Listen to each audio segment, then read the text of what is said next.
कुछ तालीमी मैदान की बात कर लें, इम्तिहान हो रहे हैं और इम्तिहान जो है वो स्टूडेंट्स के लिए सबसे मुश्किल वक्त होता है और यूं लगता है कि बस ज़िंदगी ख़त्म हो गई है और ये इम्तिहान किसी तरह हमारे ऊपर से हट जाए, ख़त्म हो जाए। ये चेहरा होता है, ये देखें, ये इस तरह सर पे हाथ रख के बैठे हुए होते हैं और पढ़ रहे होते हैं, बच्चे बेचारे पढ़ रहे होते हैं, लेकिन मैं आपको यकीन से बताऊं कि वो अल्फाज घूम रहे होते हैं दाएं बाएं, उस वक्त तो कुछ समझ नहीं आ रहा होता लेकिन क्या हो रहा है। आज हम आपको बताएंगे कि इम्तिहान की तैयारी करने का और बिल्कुल अपने जो सबक हैं जो आपको इम्तिहान के लिए रिवीजन करना होता है उसको याद करने के कैसे हैक्स हैं, कैसी ट्रिक्स हैं कि आपको फौरन याद हो जाएगा और जब याद हो जाएगा तो इम्तिहान में आप यूं फर लिखेंगे जाकर और अच्छे नंबर ले लेंगे। और टीचर आपको देख के मशकूक भी नहीं होंगी। वो अक्सर हम बैठे होते हैं ना ऐसे इम्तिहानी मरकज में, तो टीचरों को पता होता है कि अब इनको अल्लाह की जो मदद है, इमदाद खलाई मखलूक से चाहिए। सही है। तो हिना उवैस साहब हमारे साथ मौजूद हैं, एजुकेशनिस्ट हैं और वो हमें इम्तिहान में कामयाबी के गुर बताएंगी। अस्सलाम वालेकुम।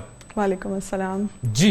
तो ये आपकी नजर हुई वैसे मुझे ये बताएं, किसी ऐसे स्टूडेंट पे पड़ती है जो इम्तिहानी मरकज में ऐसे बैठा हो, फिर आपको लग रहा होता है कि अब ये खुदाई इमदाद के लिए इंतजार में है ये?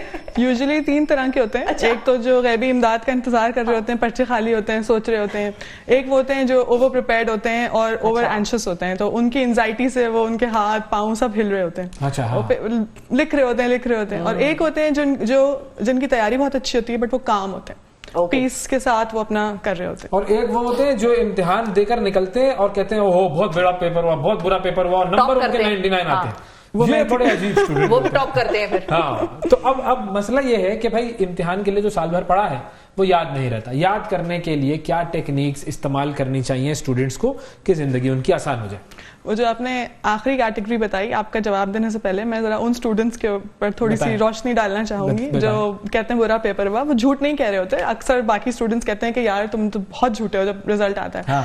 वो झूठ नहीं कह रहे होते, उनका परफेक्शनिज्म ये उनसे वो मुतालबा करता है कि जितना भी अच्छा हो, उनको लगता है कि 100% नहीं था, तो इस वजह से वो ये कहते हैं। बाकी फ्रेंड्स समझते हैं कि ये झूठ बोल रहे हैं, इनका रिजल्ट कैसे अच्छा आ गया। बिल्कुल। अब आते हैं मेमोराइजेशन टेक्निक्स पर। मेमोराइजेशन टेक्निक्स मैं आपसे 5 डिस्कस करूंगी, लेकिन उससे पहले मैं आपको ये बताना चाहूंगी कि सबसे इंपॉर्टेंट एक कॉन्सेप्ट है जिसको समझना स्टूडेंट्स के लिए बहुत जरूरी है, फॉरगेटिंग कर्व जिसे कहते हैं। ये एक जर्मन साइकोलॉजिस्ट ने 1880 में इस पर रिसर्च की थी और वो उन्होंने इसको पेश किया था, जिसके मुताबिक हमारी जो मेमोरी है वो इस तरह काम करती है कि हम जो भी लर्न करते हैं नई चीज, वो 1 घंटे के अंदर हम उसका 50% भूल चुके होते हैं। अच्छा। और 24 आवर्स में हम उसका 70% भूल चुके होते हैं। 1 हफ्ते में हम उसका 25% ओनली वी कैन रिटेन और 1 महीने बाद उसका हार्डली 10% हमें याद रहता है। तो अगर ये फॉरगेटिंग कर्व को समझ लें स्टूडेंट्स, तो उनको रिवीजन की इंपॉर्टेंस समझ आ जाएगी। अक्सर टीचर्स ये कहते हैं ना कि रिवाइज कल, आज जो पढ़ा है उसे कल रिवाइज करो, उसे फ्रीक्वेंट इंटरवल्स पर रिवाइज करो। तो वो क्यों जरूरी है? और स्टूडेंट्स हमें समझ आ गया, अब हम एग्जाम से पहले करेंगे, तो आपको जितना भी अच्छा समझ आया, अगर आपने स्पेस रेपिटेशन नहीं किया तो you going to forget it, because ये तो एक फिनोमेना है, you can't help it. Brain function ऐसे। बिल्कुल। तो पहली जो इसमें स्पेस रेपिटेशन के लिए आपको ये देखना होगा कि कितना फ्रीक्वेंटली उसको रिवाइज करना चाहिए। आपने आज पढ़ा, आप उससे नेक्स्ट डे जरूर रिवाइज करें। उसके बाद 1 हफ्ते के बाद, उसके बाद 1 महीना, फिर 3 महीना और फिर 6 महीने। तो उसमें आपको वो आपकी वो लॉन्ग टर्म मेमोरी का हिस्सा बन जाएगा, शॉर्ट टर्म मेमोरी से, वर्किंग मेमोरी से, और वो आप उसका रिटेंशन का वो बढ़ता चला जाएगा। आप उसे भूलेंगे देर से। पहली टेक्निक ये है कि रिवीजन कांस्टेंट रिवीजन। लेकिन उसके लिए अगर आप ये यूज करेंगे कि 1 दिन बाद, 1 हफ्ते बाद, 1 महीने बाद, तो आपको वो आसानी रहेगी। आपको पता होगा आप इन अलाइनमेंट विद साइंस या हल्का फुल्का लिखने वाला सिलसिला भी करें। नहीं, having a look is not enough. उसके लिए तो फिर वो अलग टेक्निक्स हैं कि आपको नोट्स से एंगेज करना चाहिए अपने आप को। पैसिवली आप सिर्फ देखेंगे तो आपको याद बहुत कम रहेगा, आपको उसको एक्टिवली एंगेज करना है। मैं उसकी टेक्निक्स पे आती हूँ। तो सेकंड चीज है स्पेस रेपिटेशन के बाद जो सेकंड चीज है दैट इज चंकिंग। चंक क्या होता है? चंक किसी चीज का चंक, हमारे सोशल मीडिया पे चंक जाते हैं। बिल्कुल। हाँ। तो हमारे यहाँ अक्सर बच्चों को लंबे नंबर्स याद करने पड़ते हैं, डेट्स याद करनी पड़ती हैं, स्टैटिस्टिक फिगर्स याद करने पड़ते हैं, तो उसके चंकिंग उसमें यूज होती है।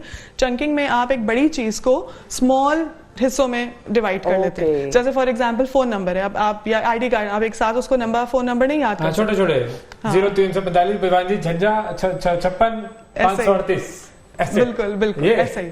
This is chunking. तो ये आपको लॉन्ग पीसेस ऑफ जो है जो वैसे मीनिंगफुल नहीं होते आपके लिए, आप जब चंक कर लेते हैं तो वो आपके लिए मीनिंगफुल बन जाता है। उस तरह आप इसे याद करें।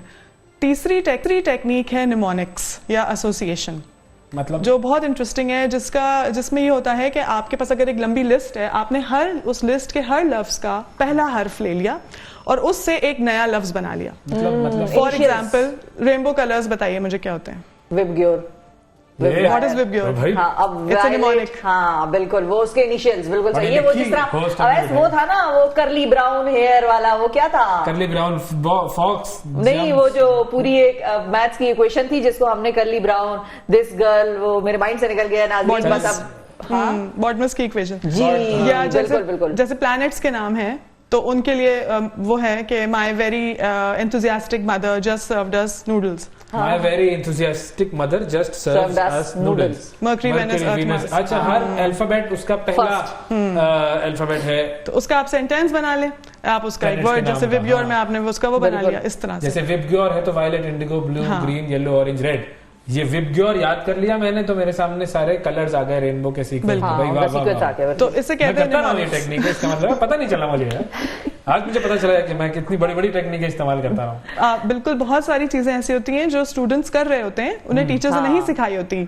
बाद स्टूडेंट्स इमोशनली, या आप कह लें कि उनके अंदर ये वो होती है कि अपनी लर्निंग से उनको अवेयरनेस होती है, उन्हें पता होता है क्या चीज वर्क करेगी। उन्होंने वो कॉन्सेप्ट्स नहीं पढ़े होते, लेकिन वो उसको अप्लाई कर रहे होते हैं। लेकिन अगर पढ़ा ली जाए वो कॉन्सेप्ट्स, या टीचर्स उन्हें उसी तरह स्कूल में पढ़ाएं, तो फिर तो लर्निंग अमेजिंग होगी। फिर स्टूडेंट्स के ऊपर वो टूल से इक्विप हो जाएंगे, जैसे हम मेटाकॉग्निशन कहते हैं। तो आप थे मेटाकॉग्निटिवली अवेयर, तो आपको पता था कि ये पता नहीं, तो लफ्ज ही मैंने मुश्किल सा लग रहा है। लफ्ज बाद में पता चलता है, मुश्किल लफ्ज है, इसका मतलब ये काम मैंने किया। हाँ, तो ये होता है। ठीक है, इसके बाद हम आते हैं विजुअलाइजेशन, फोर्थ टेक्निक। विजुअलाइजेशन का मतलब है कि जहन में तस्वीरें बनाना।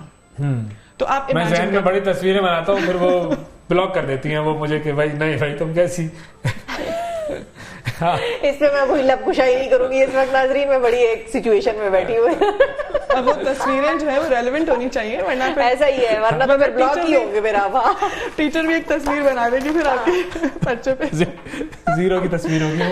अच्छा, तस्वीर की विजुअलाइजेशन में हम ये करेंगे, जैसे फॉर एग्जांपल बच्चों को ज्योग्राफी में याद करने हैं नेम्स ऑफ कंट्रीज और उनके कैपिटल्स। अब ये एक मुश्किल टास्क होती है, 20-25 तो याद करने ही पड़ते हैं। क्लास 8 तक बच्चों को आराम से वो आ रहा होता है लिस्ट। तो फॉर एग्जांपल आपको याद करना है यूएसए का कैपिटल, ठीक है? यूएसए का कैपिटल क्या है? वॉशिंगटन। तो आपने क्या सोचा? हाँ, टीचर पूछती है, हाँ, टेंशन आ जाती है, पता भी होता है तो भी भूल जाते हैं। और इधर से फिर खैर हमारे वक्तों में तो एक हल्का सा आ जाता है। वॉशिंगटन को याद कैसे करें? हाँ। तो आप अपने जहन में जितनी रिडिकुलस विजुअलाइजेशन होगी उतना आसान उसको याद रखना। मतलब जितनी सिली और स्टूपिड।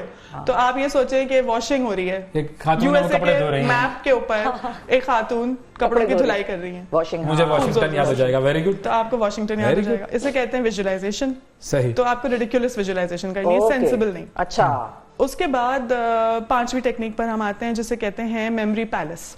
तो मेमोरी पैलेस में आपको सीक्वेंसेस लर्न करने में हेल्प करता है। उसमें आप इमेजिन करते हैं अपना घर या अपना रूम, जिसकी आप डिफरेंट लोकेशन से आप फेमिलियर हैं। जैसे आपका घर है, अब आपको उसका टूर एक करना है, ठीक है? तो आपने हर कमरे में अपने जो सीक्वेंस है उसकी एक चीज रख दी अपने माइंड में सोचकर। आपने अपने किचन में एक चीज रख दी, आपने अपने बेडरूम में, आपने लाउंज में, और आपने उसका एक tour let suppose anti clockwise अपने माइंड में इमेजिन करें। अब जब आप हर उस कमरे में जाएंगे, हर उस किचन में जाएंगे, उन जगहों पे जाएंगे, तो वो एक एक चीज आपने अपने जहन में वहां रखी हुई है। जब आप रिकॉल करेंगे कर दिया उसको, उस जगह पर आपको वो चीज याद आ जाएगी, वो चीज आपको वहां पर मिल गई। करेंगे, आपने अपने माइंड में उसे प्लेस कर दिया और फिर अपने माइंड में उसको आपने वापस उसको रिवाइज कर दिया। वेरी गुड चीज। सीक्वेंसिंग, ये अगर टेक्निक्स आपको 15-20 साल पहले बताती तो शिफा के अच्छे नंबर ले लेते। बेहतरीन।